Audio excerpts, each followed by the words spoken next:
Hi there, I'm Noah, and today I'm going to be talking about my college art portfolio. Now, this portfolio helped me get into Corcoran at the George Washington University, the Museum School at Tufts, Steinhardt at NYU, SUNY Purchase, School of the Art Institute of Chicago, Maryland Institute College of Art, and Rhode Island School of Design. The theme throughout my artwork has remained as human connection and relationships. Now, I explored my themes by using certain visual elements, like I used chiaroscuro, which was inspired by Caravaggio. I used the relationship of the figures to each other. I used space.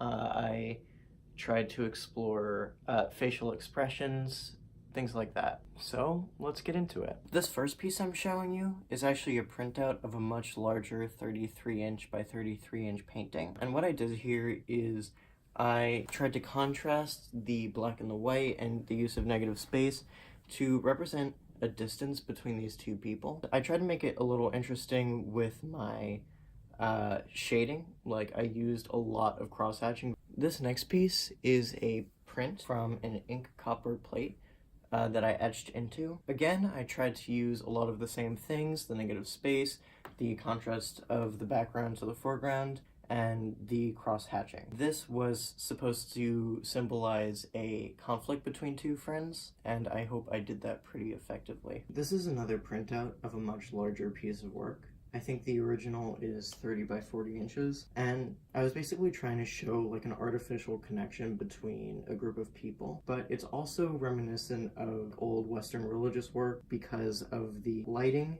and the beams of light coming from the sky, and also just the dramatic positioning of the figures.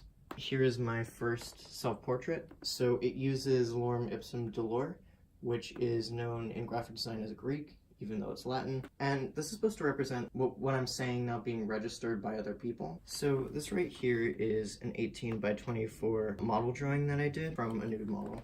I felt that I needed to include this because it was so expressive, because of like my use of the charcoal, the use of the line, the contrast in it, and I titled it Pain. I didn't really have an intention behind it when I originally did it, but I felt that was a good representation of what it could be, and I hope that the title sparked the imaginations of the portfolio reviewers. So this is the second self-portrait that I included. I did this one in pen and marker. I actually did it with a micron, and again I tried to incorporate that use of cross-hatching, and I also tried to get a certain expression with this that might spark the imagination of the portfolio reviewer, or the viewer in general. It really could be interpreted in a number of different ways, especially with the negative space in the background and the negative space on my clothing, but I decided to leave it simple like so. So this is another model drawing I did. The idea to include this was mostly because of the positioning of the figure. Now, I felt that it was really dramatic, and I thought it was interesting too. Now, I titled this Pain 2 because it sort of reminds me of someone dying in, one of Shakespeare's works, or any other drama or tragedy. So a lot of the photos that I take are in my neighborhood and on my commute. This one was taken at the Queensboro Plaza station in Long Island City, New York. I felt that it was really interesting, and it sort of reminded me of the feeling of isolation. Now, this figure here is alone on like a stormy day, and there doesn't seem to be much activity. Something about this gave me the feeling of isolation and loneliness.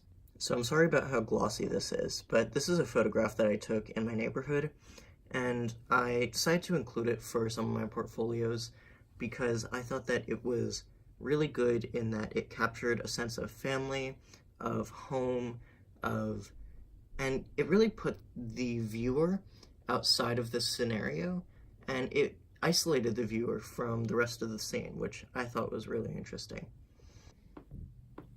So this right here was actually a class assignment to design a skateboard, but what I decided to do was of a subway. Now, again, this connects to my photos, which sort of document my commute and the place that I live in.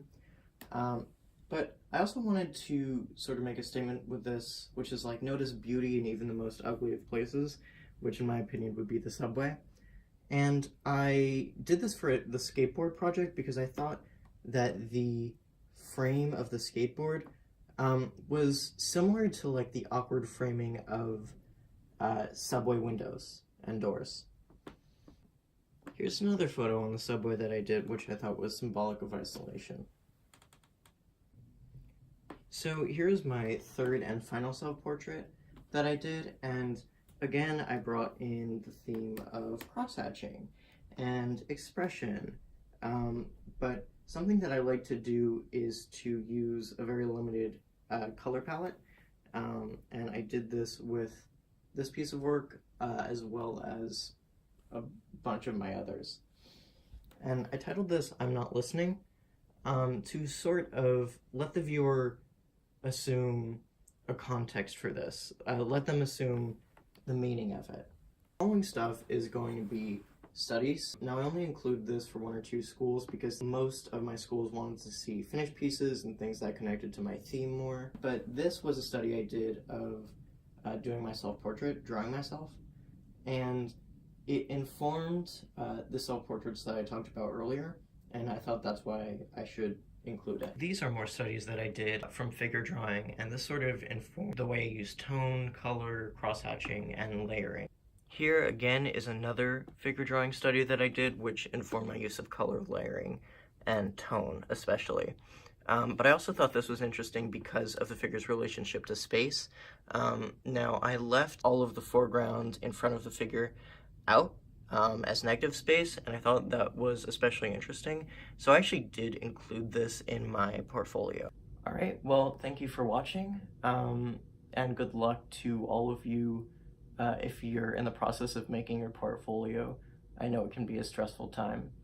And if you want any other tips and tricks, just say so in the comments below, and I'd be happy to make another video. Thank you.